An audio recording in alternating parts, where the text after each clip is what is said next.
Hi, welcome back to Believers IAS Academy, Bengaluru. This is the everyday news analysis session.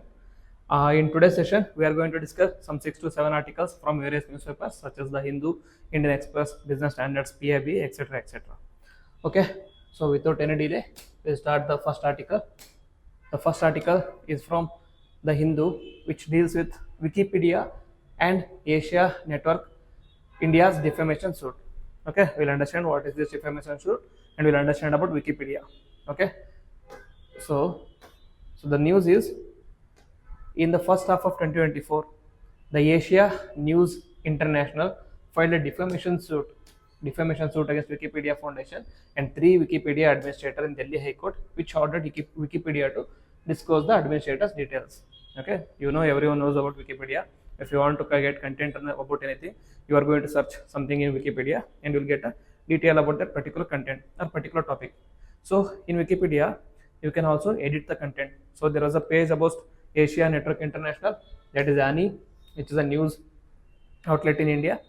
Okay, somebody has introduced or made some mistakes with respect to ANI and they edited it out and made some silly comments about ANI. So they went to High Court of Delhi and asked High Court of Delhi to disclose the administrators who made those changes. Okay, that is the news. So what charges have been leveled by the ANI in the defamation against Wikipedia? Okay, so first one is defamatory statements. ANI claims that Wikipedia page contains false and misleading statements, including the accusations of being a propaganda tool. Okay, someone has made a change that this ANI network is a propaganda tool for the Indian government and distributing materials for the fake news websites. They argue these claims tarnish their reputation and professional standing. Okay, and then interference with the edits. ANI alleges that Wikipedia administrators have actively removed edits made by ANI associated editors that sought to correct these statements, thereby violating their rights and obligations as an intermediary under Indian law. Okay, so even though someone has made the edits, ANI, its associated edits, wanted to make some edits into that document, but these edits have been not accepted by Wikipedia. These are the certain claims which made by ANI. So now, Wikipedia, there is content in Wikipedia, content present in Wikipedia. You know that it can be edited. So who are the persons who can edit Wikipedia content? So who is allowed to edit Wikipedia pages? Any member of the Wikipedia community. Okay, if you are a member of Wikipedia community, you can edit any document.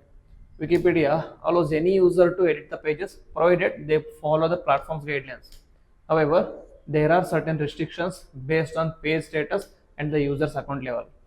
Okay, and extended confirmed users. Okay, pages with high risk of vandalism or controversial topics may be protected, meaning only the editors with extended confirmed status, that is, they have a long-standing accounts and a minimum number of edits, can edit these pages. Normally, anyone who is a member of Wikipedia can edit the content, can edit a page, but in certain cases which are very sensitive, okay, which can have a larger implications, those can be edited only by extended confirmed status, users with extended confirmed status. Who gets the extended confirmed status? That is, they are long-standing accounts and have a certain minimum number of edits beforehand. Okay, and then administrators. Finally, these are the experienced editors elected by the community who can make additional changes, including protecting the pages, blocking users, and performing technical functions. Okay, certain pages everyone can edit, and certain pages only confirmed user can edit. Certain pages not everyone can edit. Certain pages can be edited only by administrators. In this particular case, there are 3 administrators who edited the ANI page and put certain words such as it is a propaganda tool for the government. That is why ANI has went to Delhi High Court and asked them to disclose these administrators because it is tarnishing our image. Okay, that is the claim. Now, what are the guidelines present for editing a Wikipedia page? Okay, first thing is any source, you want that source to be reliable, you want that source to be truthful. So reliability and verifiability. All statements on Wikipedia must be backed by reliable, verifiable sources. Original research is not allowed and editors are prohibited from publishing ideas or analysis not previously published elsewhere. Okay, and then neutral point of view. The editors are required to maintain neutrality in writing articles. content should not be biased or represent a particular viewpoint. Okay, in this particular case it has been biased towards left wing. Okay, they said it is a propaganda tool for the government. Obviously the anti-government agencies are the ones who have written this page. Okay, and then census and collaborations, that is consensus and collaboration. Wikipedia is a community driven platform. Okay, community driven platform, and decisions about the content are made through consensus. Editors are encouraged to work together to resolve certain disputes. Okay, if there is a dispute between different editors, they have to come to consensus, they have to discuss between themselves, and only then they can edit the pages. Okay, and then page protection. If a certain page is subject to frequent vandalism or disputes, it can be marked for protection either for extended confirmed users or administrators only. This is done to maintain the integrity of content. Okay, so that no faulty or no malafide is involved in that particular page. Okay, now this is not only the case of ANI or ANI, this has been a case of many individuals, many companies. Many people, what they do is they'll go to Wikipedia and they will edit certain portion and they will edit it out and they will edit something else in that portion. Okay, there are some hilarious examples about Rahul Gandhi, Narendra Modi, and Sonia Gandhi, etc. etc. They have edited those. For example, Sonia Gandhi, they edited out Indian citizen and inserted Italian citizen, something like that. Okay, so there are many examples like this in Wikipedia. So what should be the way forward? What should be way forward such that such a silly mistakes or such cases are not repeated again?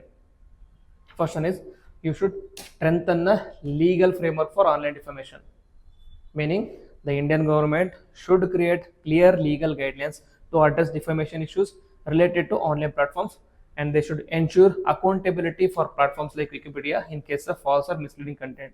Okay, see, Wikipedia is a user-based content-driven platform. Okay, it is mainly by the community-driven platform. Who are the users? Us, like common people. Most of the times what happens is, normally whoever wants to search up something about a particular topic is going to search in Google, and the first recommendation in Google will be Wikipedia. So he will think anything in any content in the Wikipedia is reliable, any content in the Wikipedia is truthful. So they are going to believe whatever is there in Wikipedia. So now in these certain cases, if any person or any individual is going to edit it out and he is going to be in a biased way, he is going to add something false images, or he is going to add something such as false information. Okay, normal people who are wanting to access certain information about a particular topic, if they go and see this false image or false information, they are going to believe it as truth. So in one or the other way, it is going to result in a defamation, or it is going to result in a misinformation. So in order to avoid these things, there should be strict defamation laws, and there should be accountability of Wikipedia also. Okay, because it is your platform that people are getting misled, it is your platform that people are getting misinformation. So you should be the one who should take responsibility, or you should be the one who should be accountable for your actions there.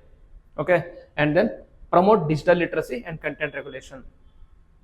Many of the people in India, they think that everything that is present in internet is right, everything present in Wikipedia must be true. So instead of that, we should promote digital literacy, that not everything you see in Wikipedia is true. Instead of that, we should focus on more reliable sources such as government sources. Okay, so the government should invest in promoting digital literacy to help users better understand and navigate online content, and ensure platforms like Wikipedia adhere to stricter content verification and neutrality standards. Okay, this is the news analysis. Okay, and then second article, it is from Press Information Bureau. The Press Information Bureau is talking about conservation and maintenance works of protected monuments.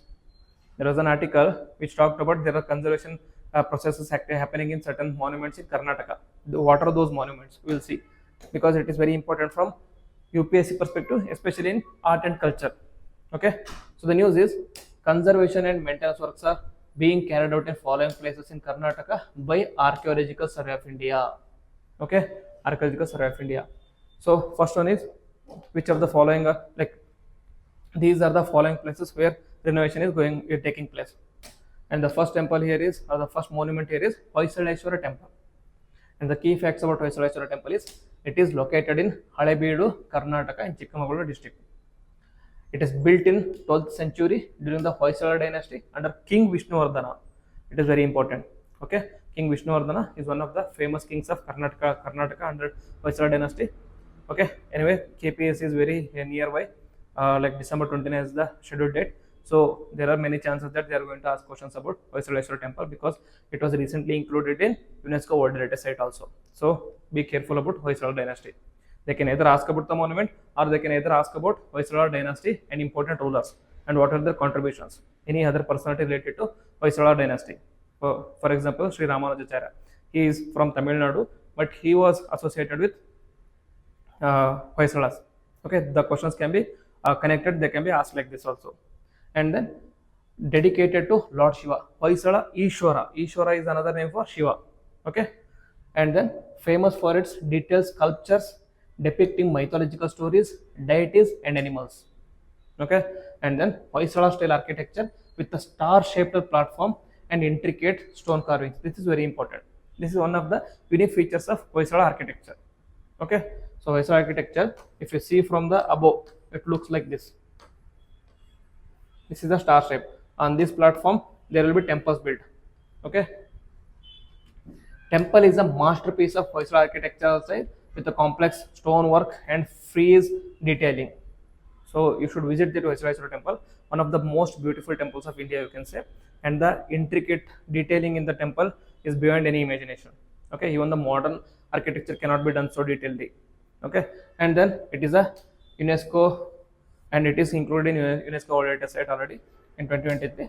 And another temple which is being done like renovated is Amruteshwara temple. Okay, so it is located in Amrutapura near Tarikere, Karnataka. So built in 14th century by King Harihara II. Harihara II belongs to Vijayanagara temple, Hakkabukka. Okay, Hakkabukka, and they were the founders, and Harihara II is the descendants of Hakkabukka. And it is dedicated to Lord Shiva, Ishwara Shiva. Architectural style reflects Vijayanagara influence with a prominent pillared hall. Okay, so famous for its stone carvings, particularly in those on the Shivalinga. Notable for its tank and a beautiful courtyard surrounding the temple. So like around the temple there are tanks also. So temple follows the tradition of Chola and Hoysala architecture with a distinct Vijayanagara elements. Okay, so Chola architecture is Dravida. Okay, Hoysala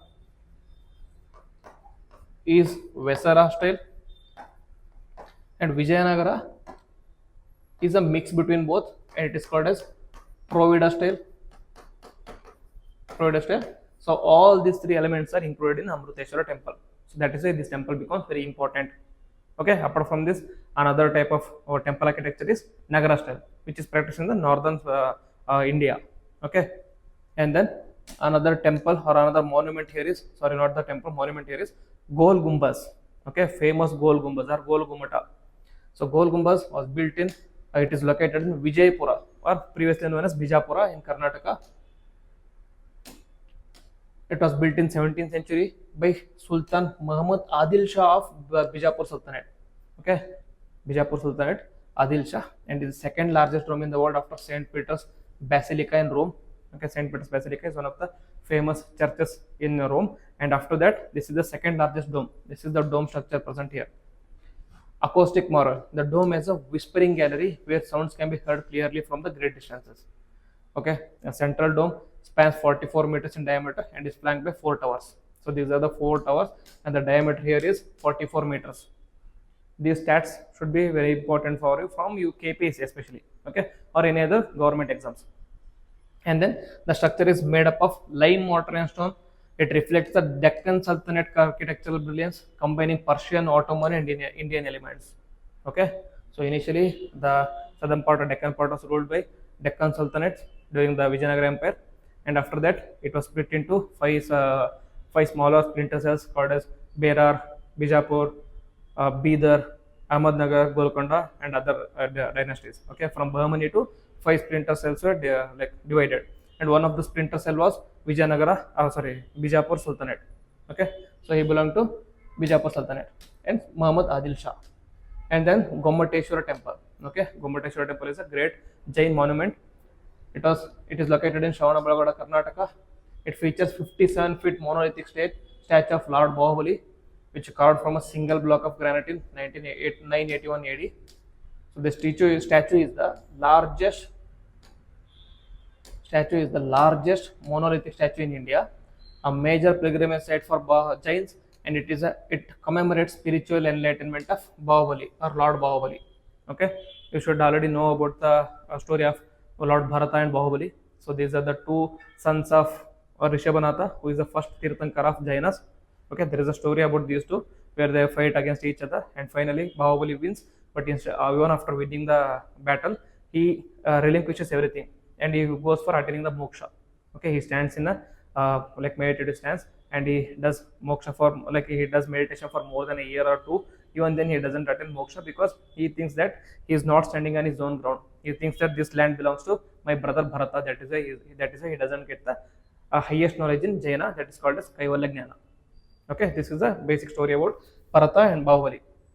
The temple complex includes tall steps leading up to the statue, which with the pilgrims performing a ritual climbing of the steps. And then there is Mahamastabhisheka. Every 12 years, the statue is anointed with milk, water, and saffron in a grand ritual. Okay, every 12 years there is a Mahamastabhisheka, which is a very grandiose, and you should experience this once in your life. The temple and statue are considered an architectural marvel in Jain art and sculpture. Okay, so this is about Shravanabelagola. So these are the 4 monuments which are in news, and it should be very important from prelims perspective now. And third article is from Indian Express. Sorry, third article is from Business Standard about K4 ballistic missile. So article says that India successfully tests K4 nuclear capable missiles from INS Arighat. So you'll understand what is K4. So recently India has tested K4 missile from submarine INS Arighat off the coast of Visakhapatnam. Okay, and then what is K4 ballistic missile? You should first know the difference between ballistic and cruise missiles. Okay, ballistic and cruise. Ballistic and cruise are the 2 types of missile. Okay, so ballistic missile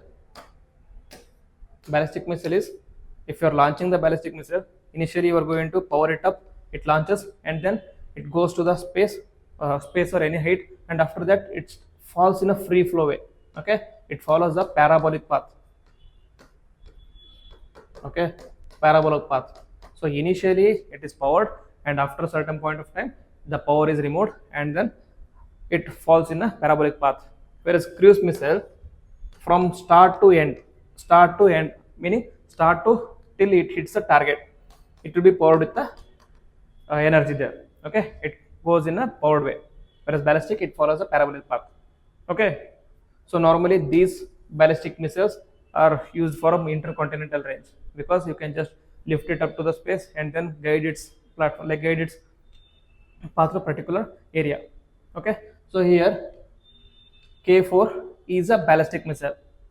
Okay, so this is a nuclear capable ballistic missile with a range of around 3,500 kilometers. So it is an intercontinental ballistic missile, and then it is a solid fueled missile which was tested at least 5 times in the last few years from submersible platforms. Submersible platforms in the sense a submarine, okay, which can be submerged in the ocean. From there it is launched, and then the successful launch of K4 missile adds another layer to strengthen India's nuclear triad. Okay, which includes land-based missiles, air-launched nuclear weapons, and submarine-launched nuclear weapons. So nuclear triad in the sense three places. From land we can launch nuclear-based missiles. From air through the air force, through the planes we can also launch nuclear missiles. Now through the submarine also we can launch nuclear missiles. So the nuclear triad is complete in India. It is developed by DRDO, that is Defense Research and Development Organization. Significance is it provides a major boost to India's nuclear deterrence and strategic capabilities. Okay. Then key facts about INS Arighat. INS Arighat is the submarine which was used to launch K4 missile. So it was commissioned in August 2024, very recent one. So it is a second nuclear powered ballistic missile submarine, following India's first near submarine, that is INS Arihant. Okay. nuclear submarine. Okay, so don't get confused. Nuclear powered submarine in the sense the energy on which the submarine runs is nuclear power. It is not like every submarine that carries nuclear weapons is called as nuclear submarine. No, nuclear submarines in the sense it is powered by nuclear reactions, that is nuclear fission. Okay, with the help of nuclear fission, the energy is used to run the particular submarine. Okay, so it was constructed at the Indian Navy's shipbuilding center in Visakhapatnam. It can carry up to 4 nuclear capable K4 submarine launched ballistic missiles with a range of over 3,500 meters, or 12 conventional warhead K-15 SLBMs with a range of about 750 kilometers. This is not necessary. So you have to know is INS Arigat is a nuclear powered submarine and it is a second of such class, and K4 is a ballistic missile, intercontinental ballistic missile, not the cruise missile. Okay. So this is a small topic we will discuss. And another article, it was in Business Standard again. The article deals with OPEC and OPEC plus. So the article reads, oil prices hold steady as OPEC plus delays output meeting Brent at $72.91. Okay, so all those things are not necessary for us. What we need to focus on here is what is OPEC plus. Okay, so recently crude oils stayed steady after an unexpected jump in US gasoline stock supplies and delaying the OPEC plus meeting and output policy. Okay, that is necessary. So first we'll read about OPEC plus. What is OPEC plus? Okay, OPEC plus is the group of 22 oil exporting countries. 22 oil exporting countries which meet regularly to decide how much crude oil to sell on the world market. Okay, so there is OPEC and then there is OPEC plus. Okay, initially OPEC was created. OPEC constitutes certain countries which decide on these issues and how much should be produced every year, how much gallons of oil should be or natural gas should be exported, how much should be preserved for themselves. And OPEC plus is similar grouping, but it is apart from OPEC countries. So there are 22 OPEC plus countries. So nations aim to work together on adjusting the crude oil production to bring stability in the oil market. Okay, so that if there are certain countries who have oil reserves, more oil reserves, if they start exporting or if they start producing more, then it will have implications on the oil production as well as the prices of oil. Okay, one country, if it wants to benefit out of oil production, it can produce more and it can sell at a lower price. It is going to affect the other countries which are producing at the normal price. Okay, so in order to avoid this competition, in order to provide the stability, this OPEC plus deals with it. Origin, these nations came into accord towards the end of 2016. It was to internationalize a framework for cooperation between OPEC and non-OPEC producing countries on a regular sustainable basis. Okay, at the core of this group, there are 12 members of OPEC. The OPEC is Organization for Oil Exporting Countries, which are mainly Middle Eastern and African countries. So members is, it comprises of 12 like OPEC plus members. It comprises of 12 OPEC countries plus Azerbaijan, Bahrain, Brunei, Kazakhstan, Russia, Mexico, Malaysia, South Sudan, Sudan, and Oman. These are the non-OPEC countries who have oil reserves and who are also involved in exporting of oils. So here, then who are the OPEC countries? Okay, whichever is in red are the OPEC countries. Those are Algeria, Venezuela, Libya, Nigeria, Equatorial Guinea, Gabon, Congo, Angola, Saudi Arabia, Iraq, Iran, Kuwait, UAE. These are the OPEC countries. Initially, they are the groupings who came together to bring certain things to certain discussions about oil production. And other than this, there are some 5 plus 10 countries. Those are Azerbaijan, okay, Kazakhstan, Russia, Bahrain, Brunei, Malaysia, Mexico, Oman, South Sudan, and South Africa. Okay, and then what is OPEC then? Okay, what is OPEC? OPEC is the oil organization of oil producing countries. So it is a permanent intergovernmental organization for oil exporting countries. It was formed in 1960 with the 5 founding members: Iran, Iraq, Kuwait, Saudi Arabia, and Venezuela. Okay, so currently it has 12 members, including Algeria, Congo, etc. already discussed. Angola withdrew its membership effective from January 2024. Now headquarters is Vienna, Australia. So headquarters are in when Australia initially Angola was also included in OPEC, but Angola withdrew from OPEC in 1st January 2024, and then okay. So this is about OPEC and OPEC plus. Okay, hope it is clear. Now there is an article in Press Information Bureau that is the Rengma Naga tribe concluded a 2-day celebration of Nagada festival or Gada festival, Angada festivals.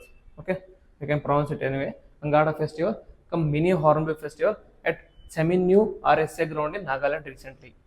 Okay, so I'll understand what is Rengma Naga tribe and what is this festival about. So about Rengma Naga tribe.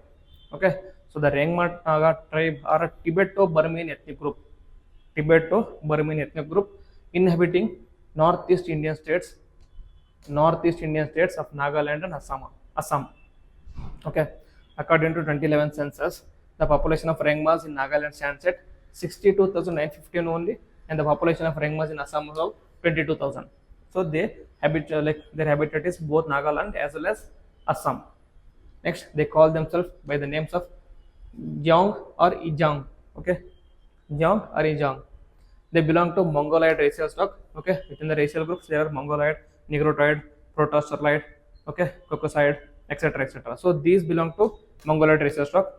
Okay, and then it is believed that Rengmas, along with other Naga tribes, migrated from Southeast Asia across the Yunnan mountain ranges and settled down in the Upper Burma region. Okay, initially their origin is in Southeast Asia. From there they migrated and settled in India. Slavery used to be practiced among the Rengmas, and the slaves were most commonly known by the names Menugetenyo, okay, Menugetenyo or Itsakesa. Not very important, but just have a knowledge about this one. By the time Britishers arrived in Naga region, slavery was declaring practice, and no Rengma appears to have been a slave during that time. Okay, slavery was like most of the times what happens here is when you think of tribes, we think of them as pristine, we think of them as egalitarian. But in this case, certain tribes did follow slavery. Okay, so Rengma tribes did follow slavery, but it is on the down now, and it is completely abolished now. Next, about the economy of Rengma Naga tribes. Rengma tribes are agriculturists. Okay, so they follow settled agriculture. They grow paddy through jhum cultivation. What is jhum cultivation?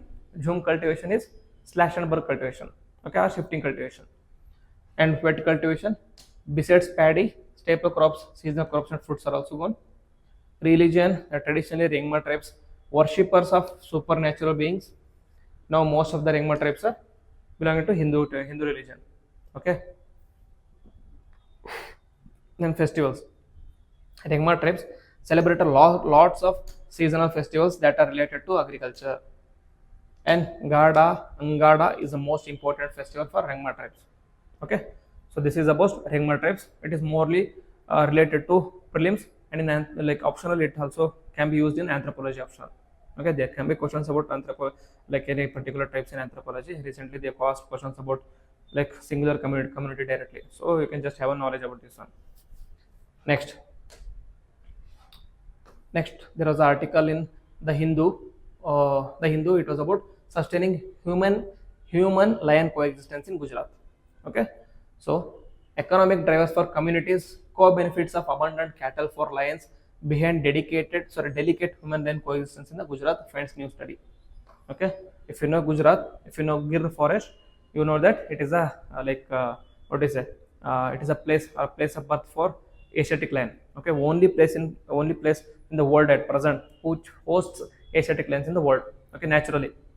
So there, if you see Instagram or Facebook nowadays, you would see lions venturing into human settlements in Gujarat, where you can also see humans feeding lions like a puppy.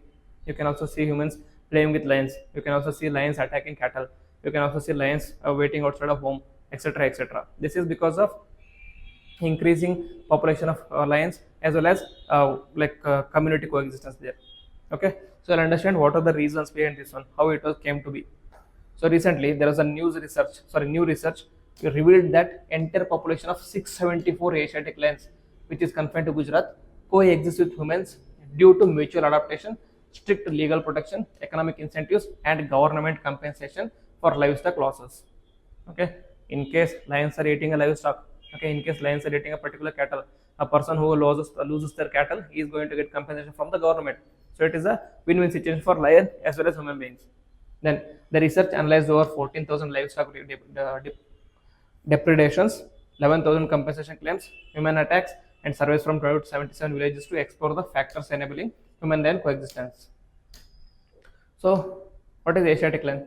Asiatic lion, which is also known as Indian lion, is a subspecies of lions which is found exclusively in India. It is a symbol of courage and strength in Indian culture and is an integral part of the country's wildlife heritage. Okay, so this symbol of strength and courage can be seen in Indian emblem. Okay, Indian emblem where there is 4 lions and on top of that there is a lotus. Okay, on top of lotus there is 4 lions. That is our state emblem. The features of Asiatic lions is physical appearance is smaller and more compact than African lions with a less developed mane than males. Okay, there are 2 species present right now. One is African lion, another one is Asiatic lion. Before there were Caspian lions, before there were other like mountain lions of Europe, etc., etc. But right now, it is only 2 species of lions are left, that is Asiatic and African lion. Compared to African lions, Asiatic lions are smaller, and compared to African lions, Asiatic lions have a lesser mane. Okay, mane in the sense you have beautiful hair around the lions, that like African lions have beautiful hairs which is covered almost all everywhere, but whereas in like Asiatic lions it is less developed. Okay, you can easily identify the difference between those two. Distinctive traits is it is a unique fold of skin. Unique fold of skin runs along their belly, and they have a shorter, sparser manes compared to the African counterparts. Okay, and then preferred habitat is dry deciduous forest, scrublands, and the open grassy patches. Because these lions live in a pride in the sense the family group of lions living together. So they prefer to live in a grassland type of structure.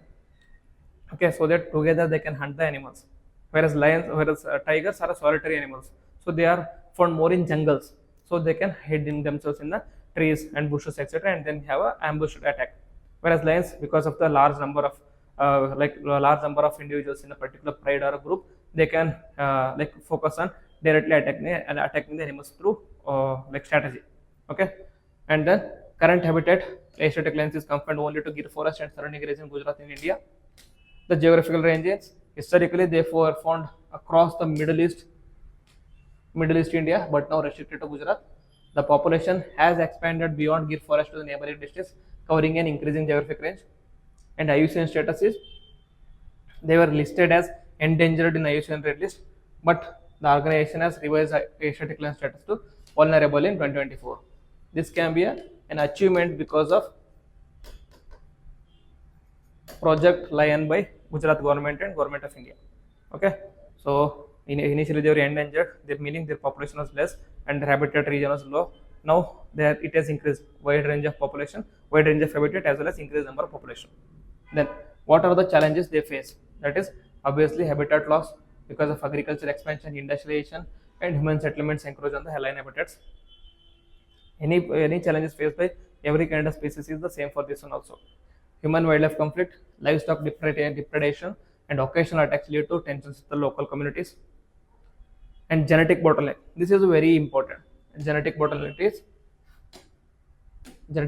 is because small population, because they have a small population size, they increase the vulnerability to diseases and reduce genetic diversity. Okay, so genetic diversity in the sense amount of genetic information present within a population. If the genetic information present within a population is diverse more, then they have more chances of survival. Suppose there is a disease. Okay, if the disease is attacking a particular individual of a particular population of animals or organisms, if all the organisms share a similar genetic pool, then if that disease is fatal for one lion, it is going to be fatal for all the lions. But now, in case there is genetic diversity, diversity between the individuals. If one disease is fatal for one particular lion or one particular individual, it may not be fatal for another individual.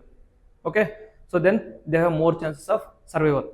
But because they are bound to particular region, that is they are endemic to Gir forest, they have developed a genetic bottleneck, meaning they have a similar genetic diversity. In case there is any fatal disease or fatal disorders, then it is going to affect all the animals. So now that is why they are focusing on relocating Asiatic lion to other areas such as Kona National Park, okay, Madhya Pradesh. And poaching and illegal activities, this is everywhere. Threats from poaching and illegal wildlife tourism, and natural calamities such as risk from droughts, forest fires, and potential pandemics. Okay, so what have been the conservation effort from the government? One is legal protection. They are covered under Schedule 1 of Indian Wildlife Protection Act, Schedule 1, and they are also listed in Appendix 1 of states, meaning they have a highest security on par with tigers. Okay, high security. And then conservation projects. Initiatives like Lion Conservation Project and compensation schemes for livestock losses. Okay, and then translocation plans. Efforts to establish a second population in Madhya Pradesh for long-term survival. That is in Palpur Kona National Park. Okay, what is Palpur Kona National Park also famous for? It is also famous for reintroduction or relocation of African cheetahs into India. Okay, so we already discussed about Project Cheetah and etc. in previous classes. You can also go look into this one. Okay, so this is about, so under this study there will be some key factors found in. So what are the factors enabling human lion coexistence? First one is economic and socio-cultural drivers. Okay, so the earnings from regulated and unregulated wildlife tourism on private lands are significant, and then regulated tourism happens in and around the protected areas of such as Gir National Park, and on the other hand there is the unregulated tourism on private lands, and this also includes offering livestock as bat illegally. Okay, now that people know that the government is going to provide compensation if the lion is attacking livestock. So now what they are doing is they are deliberately sending the livestock as a bait. So I have lost the livestock to lion, now give me compensation. So this is one of the reason why they are allowing livestock to be killed by lions. As a result, lions population is growing on. And then proper implementation of livestock compensation schemes also reduce the human and lion conflict. Okay, initially if there is no compensation for the livestock, people will tend to kill those lions. Okay, that is what happens in case of leopards, that is what happens in case of tigers in Sundarbans, etc. Because there is no compensation provided if the livestock is killed by a particular tiger or leopard, it results in a human animal conflict and people tend to kill those animals. Okay, but here their compensation is there, that is why they are not killing the lions here. Then a study in Kenya found that compensating the livestock killed by lions reduced the number of lions killed by pastoralists by 87 to 91%. Okay, in Kenya there is a tribe called as Masai Maras. They are very brave. Okay, they used to live in harmony with lions, but live in harmony with like African lions. After that, because African lions started attacking their own livestock, they started killing the lions. Okay, they used to run after the lions and they used to kill lions and they used to cut the tails of lions and then like hold it on their heads and have a possession. Okay, but this is now reduced because of these compensation schemes. That is what being replicated in Gir forest also. Then socio-cultural acceptance, including viewing lions as noble and charismatic, for fosters tolerance. Okay, so if you see Make in India logo, which animal represents Make in India logo? That is lion. So now lion is being seen as a charming animal and noble animal, and it is fostering tolerance. As a result, more number of people are now respecting lions instead of killing those. Then what is the benefit to lions? Lions have benefited on two key counts. That is, with the greater human acceptance, they can now move around outside of Gir's protected area. Second one is owing to legal and cultural practices, old cattle are abundant, which forms a big chunk of the total big cat's diet in the form of old livestock or carry on. Okay, first one is because of the respect they get, they are now allowed into the areas around the Gir forest, and other things, old cattle are now being sent to lions also. Okay, so they are getting food as well as geographical expansion. Okay, so therefore the lions and communities are co-adapting to coexist and benefits to each other. Lions and people exceed the cost of living together, resulting in coexistence. That is fine. So, but there are certain challenges, a recommendation provided with the report also. The challenges are, there are conservation challenges because this coexistence is fragile in nature. Fragile in the sense, because right now the population of lion has not exceeded the limit. If they exceed a certain limit, if they start attacking the human beings instead of cattle, what is it going to result in? It is going to result in killing of animals. So the coexistence is fragile, and therefore it requires management to reduce conflicts as well as protect the lions. And then translocation of lions to Madhya Pradesh for genetic diversity and disease prevention remains unimplemented despite Supreme Court orders. Okay, this relocation of lions was a project which was before project cheetahs. Okay, they wanted to reintroduce lions from there to Palpurpur National Park before cheetahs were even introduced into Palpurpur National Park. But till now, it has not been implemented. So it is delaying the process. Then conflict mitigation. So there should be protective monitoring of lion predators in the risk areas using radio collars with the virtual geofences and can trigger warning signals. This can preempt lion movement and mitigate negative human-lion interactions. Okay, obviously, as I said, instead of them attacking cattle, there is a chance that they can attack human beings again. Revising the livestock compensation schemes to match market rates and exploring the livestock insurance schemes. Okay, suppose people are losing their revenue out of livestock loss, they should be compensated on the base of market rate. Okay, that the community tolerance and conflict. High and moderate conflict villages showed greater tolerance due to economic benefit from the lions. Pastoralist communities exhibited the highest intolerance primarily due to economic losses.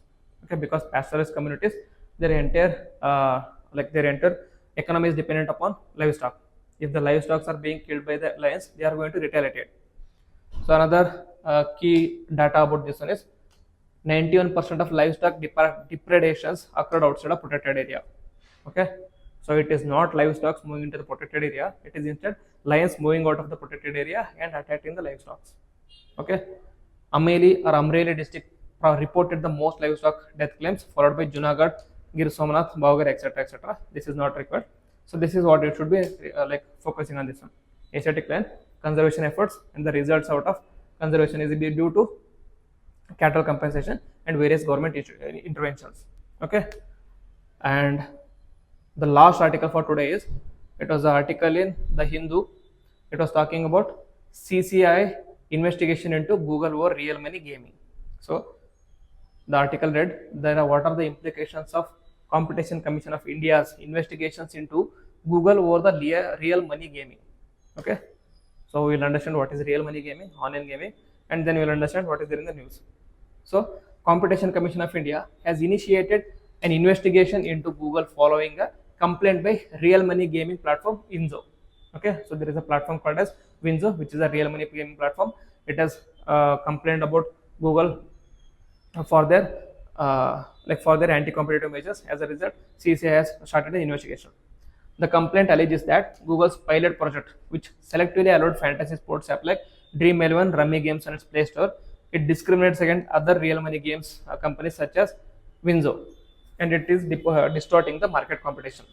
Okay, we'll understand what is that in the coming video. Okay, first thing is we'll understand what is online gaming. Okay, I've already made a video about online gaming sector in India. If you want to know or have a complete analysis about online gaming, you can watch the video. We'll provide the link. We'll provide the link in the comment box. Okay, so here online gaming, there are 4 types of online gaming: esports, fantasy sports. Esports is, these are competitive video games where players and teams compete in a popular games at a local, international, national levels. Okay, these will be streamed on the platforms. It is also called as esports. Okay, as a result, esports viewership has increased to 81 million per year. Okay, and then examples of esports are PUBG Mobile, which you will be playing, Call of Duty, Dota 2, League of Legends, Free Fire, FIFA, etc. etc. And there is fantasy sports. What is fantasy sports? Where users create teams of real life athletes and earn points based on the performance in actual games, such as Dream 11, My Team 11, MPL Fantasy, etc. etc. This is also called as fantasy sports. Okay, here you are going to select a team of your own choice based on the analysis, and then if your team of choice is performing better, you are going to get more points. More points relate to or correlate to money or earnings. And then there are 2 types of important: games of skills and games of chances. Okay, within online gaming there are 2 distinct distinctions made on the online gaming, that is game of skills and game of chances. Game where the outcome is primarily determined the player's skills and decision making rather than the luck. For example, chess, rummy, poker, carom. Here you need to have certain skills to play these things even in the online game. And second one is games of chance, where the outcome is determined largely by luck with minimal or no skills involved. Okay, for example, roulette, slot machines, lottery, dice games, etc. It is purely based on the luck. Either you can get a 1 or 6, either you can get 3. You don't know what you are going to get. It is just based on skills. These games of chance and games of skills are regulated in India.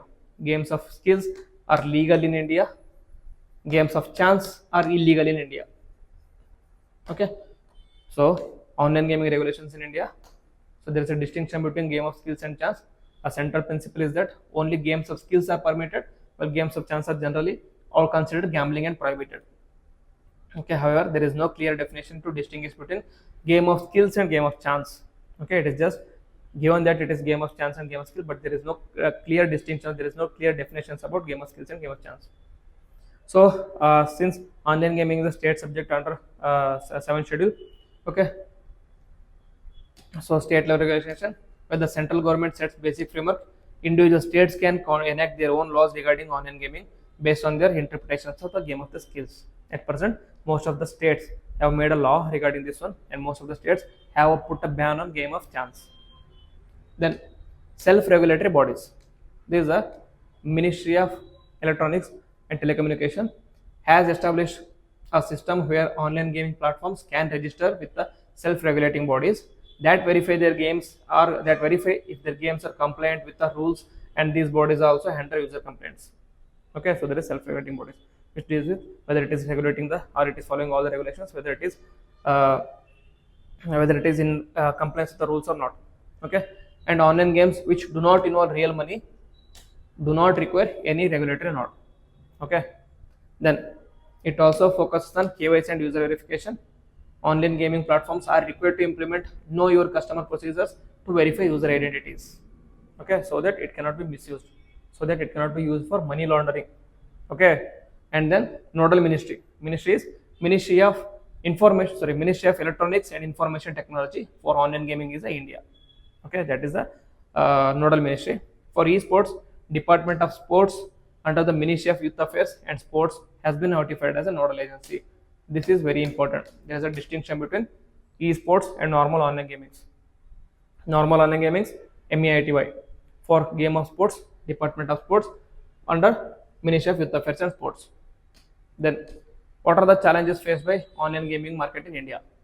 Okay, currently there is no central level regulatory framework to govern various aspects of online gaming companies, and there is no mechanism that exists for individuals to differentiate between legitimate gaming platforms or illegal gambling or betting sites. Money laundering and national security concerns are exacerbated by the growth of illegal offshore gambling and betting markets. Okay, these gamings have been used by different individuals for online gambling and online betting. Okay, and then CCI. Okay, now back to the present news. CCI is launched as a probe into Google. So what were the allegations on Google? So Google's 2022 policy update and pilot program. In 2022, Google started a pilot program. Okay, pilot program allowed only daily fantasy sports and rummy apps on the Play Store in India. Okay, daily fantasy sports in the sense you are going to play daily about a particular game. For example, Dream 11 or My Player 11. Okay, these are daily fantasy apps. Okay, in this one, it allowed only daily fantasy games as well as rummy apps in the Play Store. But there is a criticism that, for example, Winzo criticized that the exclusion of other real money gamings such as RMG apps, finding it discriminatory and arbitrary. In this pilot program, Google only allowed for daily fantasy sports and excluded other real money games. Other real money games such as Winzo. Okay, Winzo is a platform where there are various games which are based on the real money. Okay, it said that it is discriminatory and it's arbitrary because Winzo alleged that Dream 11, which is a competitor to Winzo, which was included in pilot, it gained 1.7 crore new users within 2 months of the program's launch. Okay, so imagine you are not allowed in a particular platform, but your competitor is allowed in the platform. As a result, it has gained 1.7 crore of new users within 2 months. So obviously it is going to hurt your business. Obviously you are going to complain about like discriminatory measures. And other allegations include advertising policy restrictions. Okay, so Google restricted its advertising policy in 2022, allowing only daily fantasy gaming, okay, daily fantasy sports and rummy apps to host advertisements. Okay, again this is discriminatory against other real money gaming such as Winzo. So Winzo argued that this restriction constituted an abuse of Google's dominant position as access to Google's advertising platform offered significant businesses growth potential. Okay, because whatever. Anyway, if you want to download any games, if you want to download any apps, you are going to search in Google Play Store. Okay, there are many other Play Stores also. There are other places where you can download the apps, but what is popular or is Google Store. Okay, if your gaming company or gaming app is not being allowed a position in your Google Play Store, you are going to lose out on the market. Okay, so this is discriminatory against real money gaming companies. And then payment warning issues. Winzo also alleged that Google discouraged users from engaging with its app by showing warning messages during the payments made by via Google Pay. Okay, so it is actually discriminatory. If it is showing this warning to all the games, then it is fine. But it is showing only discriminate, like what you say, like only showing warning messages during the Winzo, it is obviously discriminatory. So messages included warning says this person might be flagged as risky. This is usually high amount, potentially deterring the users. Okay. Anyway, people who wanted to play real money games, they have a certain kind of apprehensions within themselves. If you're going to see certain warnings like this, then you are not going to invest or you are not going to use your money in this app. And then the other allegations include Winzo claimed that Google's actions created unfair competition, provided undue advantages to select competitors, and hindered the growth of other real money gaming platforms. Obviously, okay. So, what has been the Google's response, or what are the arguments in favor of Google's defense? Google says that there is no objective definition of games for skills. Google argued before CCI that there is no clear or objective definition of games of skills in India. Determining whether a game qualifies as a game of skill requires case-by-case evaluation based on the specific features and formats and rules. Okay, Google obviously knows what it is doing. Okay, Google obviously knows what it is doing here. Google obviously wants to create discrimination between different games. Google wants to promote a company which is in its favor, and wants to discriminate a company which is against its own favor. Okay, then pending online gaming rules. Google highlighted that the uncertainty surrounding the online gaming rules notified by the IT ministry. Okay, so there is no like online gaming rules have issued by IT ministry recently, but there is still uncertainty about those things. Okay, there is no clear guidance there, so we don't know what should be allowed, what should not be allowed. Those rules mandate creation of self-regulatory bodies to decide permissible games on platforms like Play Store, but their implementation is still pending. Okay, if the self-regulatory bodies says that it can be introduced in a platform, then we are going to introduce. If it is not going to say it cannot be introduced, we will not introduce. But till now you haven't established any self-regulatory bodies, so we are going to allow which we feel necessary for us. Okay, and then fragmented gaming legislations. Google raised concerns about India's fragmented gaming laws, where different state governments have varying regulations. The lack of uniformity complicates compliance for online gaming platforms. So Google obviously, because of its might and because of its legal enforcers, has tried to bend around the laws of government. Okay, so this is the reality right now. Okay, Google is using the loopholes present in our law or legal system against the our own necessity or against our own interest. Okay, so there is a present strict need to implement these rules and regulations. Okay, so that it cannot be misused and it cannot be discriminatory against smaller and other competitors like Winzo. Okay, so this is about today's news articles. We discussed 7 articles from environment, ecology, etc., and various subjects also. If you have any doubts, okay, if you have any doubts regarding this topic, do write in the comment box. And if you have any suggestions for me, you can also do that in the comment box. Okay, with this I will end the video. Jai Hind.